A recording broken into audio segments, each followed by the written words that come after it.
राधे राधे दोस्तों, कैसे हैं आप सब। आपने दही भल्ला तो बहुत खाया होगा, लेकिन क्या आपने कभी फुलौरा खाया है। फुलौरा हमारे यहाँ दशहरा में बनता है, जो कि दशहरे के दिन जरूर बनता है। आप चाहे जितना आइटम बना लें, लेकिन इसे बनाना कंपल्सरी होता है और ये खाने में बहुत ही ज्यादा टेस्टी लगता है। और जो लोगों को मीठा नहीं पसंद है, उनके लिए तो काफी बेस्ट ऑप्शन है ये। तो चलिए आज हम बनाते हैं यूपी बिहार का फेमस फुलौरा। तो ये बनता है उड़द के दाल से। इसमें हमें कोई और दाल मिक्स करना नहीं होता है, सिर्फ उड़द का दाल से ये बनता है। तो मैंने यहाँ 1 कटोरी उड़द का दाल लिया है। आप इसे कम या ज्यादा भी कर सकते हैं। और इसमें पानी डाल करके हम इसे 2 से 3 बार अच्छे से साफ कर लेंगे। इसमें जो भी गंदगी रहती है उसे साफ करने के बाद इसमें पानी डाल करके और इसे हमें 6 घंटा के लिए ढक करके रख देना है, ताकि दाल अच्छे से फूल जाए। तो दाल को भिगोए हुए 6 घंटे हो गए हैं। तो अब हम इसे एक बार चेक कर लेंगे। तो देखिए दाल बिल्कुल अच्छे से फूल गया है। तो इसका पानी निकालते हुए हम इसे एक मिक्सर के जार में डालेंगे। ध्यान रखें, इसे पीसने के लिए हमें ज्यादा पानी का इस्तेमाल नहीं करना है, इसीलिए पानी को निचोड़ते हुए हम इस तरीके से मिक्सर के जार में डालेंगे।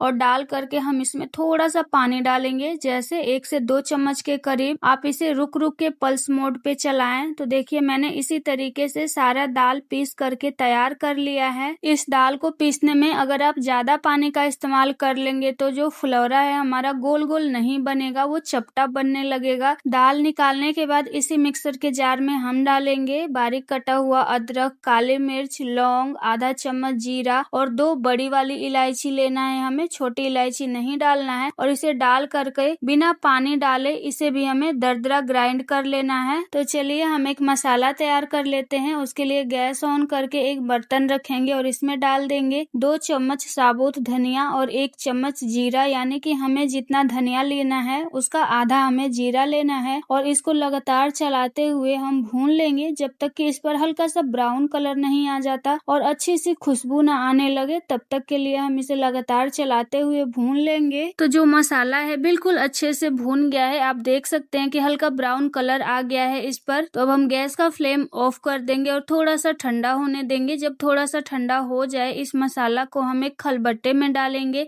और डाल करके इसे हमें कूट लेना है। आप इसे मिक्सर में भी चला सकते हैं, लेकिन ये दरदरा ही रहना चाहिए, बिल्कुल फाइन पाउडर इसका हमें नहीं बनाना है। या आप इसे सिलबट्टे पर भी पीस सकते हैं हल्का दरदरा करके। तो यहाँ हमारा मसाला तैयार हो गया। इस मसाले को एक प्लेट में निकाल करके हम रखेंगे साइड में। और चलिए अब हम छाछ बना लेते हैं। तो उसके लिए मैंने यहाँ घर की जमी हुई फ्रेश दही लिया है। आप मार्केट वाली भी दही ले सकते हैं।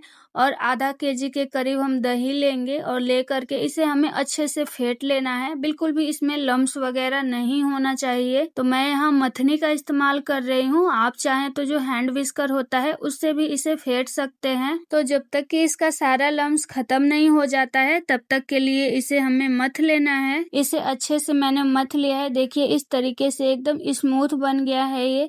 तो अब हम इसमें पानी डालेंगे। तो मैं यहाँ 2 ग्लास पानी डाल रही हूँ और पानी डाल करके एक बार हम फिर से इसे अच्छे से इस तरीके से मिक्स कर लेंगे। अच्छे से मिक्स करने के बाद हमने जो इसके लिए मसाला तैयार किया है उसे हम 2 से 2.5 चम्मच के करीब इसमें डाल देंगे। उसके बाद हम इसमें डालेंगे टेस्ट के अकॉर्डिंग नमक और हमें आधा छोटा चम्मच के करीब इसमें काला नमक भी डालना है।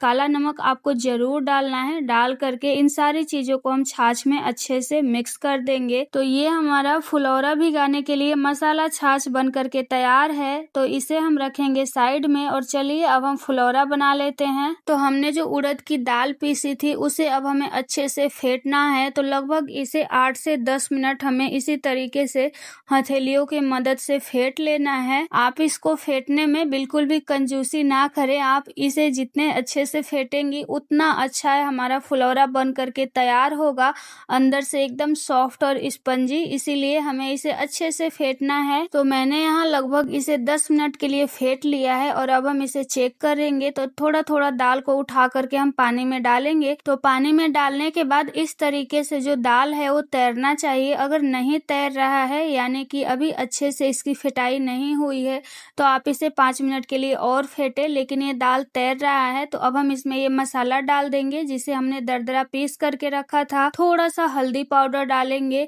और इसमें हम थोड़ा सा हींग डाल देंगे। हींग आप इसमें जरूर डालें, ये हमारे डाइजेशन में बहुत अच्छा काम करता है। उसके बाद हम इसमें टेस्ट के अकॉर्डिंग नमक डाल देंगे। एक बात का ध्यान रखें कि फेंटते समय नमक नहीं डालना है, फेंटने के बाद सबसे लास्ट में हमें नमक डालना है।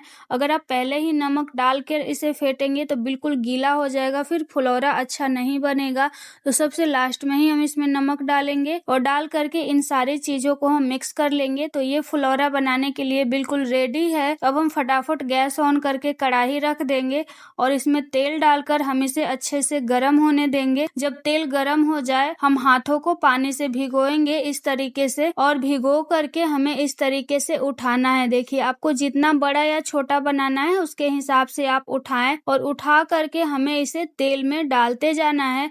तो जितना ज्यादा तेल हो या कम हो, मतलब कि जितना कढ़ाई में आ पाए उतना आपको फुलौरा एक बार में डाल देना है। डालते समय तेल अच्छा गर्म होना चाहिए। उसके बाद हम फ्लेम मीडियम कर देंगे और मीडियम फ्लेम पर थोड़ी देर के लिए इसे हम सिकने देंगे। तो यहाँ फुलौरा को सिकते हुए लगभग 2 से 3 मिनट हो गया है। तो अब हम एक बार इसे चम्मच से इस तरीके से उलट पलट देंगे और उलट पलट कर 2 से 3 मिनट के लिए हम फिर से इसे सिकने देंगे मीडियम फ्लेम पर ही। और अब हम ले लेंगे तंदूरी पनीर टिक्का का स्टिक। जिस स्टिक में लगाकर हम तंदूरी पनीर टिक्का बनाते हैं वही लेंगे और इस तरीके से सारा हमें एक दूसरे में लगाते जाना है और लगाकर फिर हमें इसे कढ़ाई के किनारे लगाकर निकाल देंगे। इसी प्रोसेस को हमें 2 से 3 बार, यानी कि जो एक फुलौरा है उसमें 2 से 3 बार ये प्रोसेस होना चाहिए। गांव में तो ये स्पेशली बनवा के रखा जाता है फुलौरा बनाने के लिए, लेकिन अगर आप लोगों के पास वो वाला स्टिक नहीं है तो ये तो सबके पास ही होगा, क्योंकि तंदूरी पनीर टिक्का तो सभी लोग बनाते ही हैं। जो तंदूरी पनीर टिक्का का लकड़ी वाला स्टिक आता है उससे भी आप इस प्रोसेस को कर सकते हैं। तो इसी तरीके से हम 2 से 3 बार करेंगे और करने के बाद मीडियम फ्लेम पर ही इसे उलटते पलटते हुए फ्राई कर लेना है जब तक कि इस पर हल्का गोल्डन कलर नहीं आ जाता है। इस प्रोसेस को करने से जो फुलौरा है अंदर तक एकदम क्रिस्पी होता है, अंदर तक ये पकता है और जब हम इसे छाछ में डालते हैं तो अंदर से ये बिल्कुल सॉफ्ट और स्पंजी बनता है। इसीलिए इस प्रोसेस को किया जाता है। तो यहाँ देखिए, जो हमारा फुलौरा है बिल्कुल अच्छे से फ्राई हो गया है, एकदम बढ़िया सा कलर आ गया है और जब ये फ्राई हो जाता है तो हल्का क्रिस्पी आवाज भी आने लगता है। तो सारा फुलौरा हम तेल से बाहर निकालेंगे और छाछ को एक बार हम चला लेंगे। उसके बाद सारा फुलौरा हम इसमें डाल देंगे और डाल करके इसे ढक देंगे और जो बाकी का दाल बचा हुआ है उसका भी हम इसी तरीके से फुलौरा बना करके तैयार करेंगे। और ध्यान रखें मीडियम फ्लेम पर ही इसे फ्राई करना है,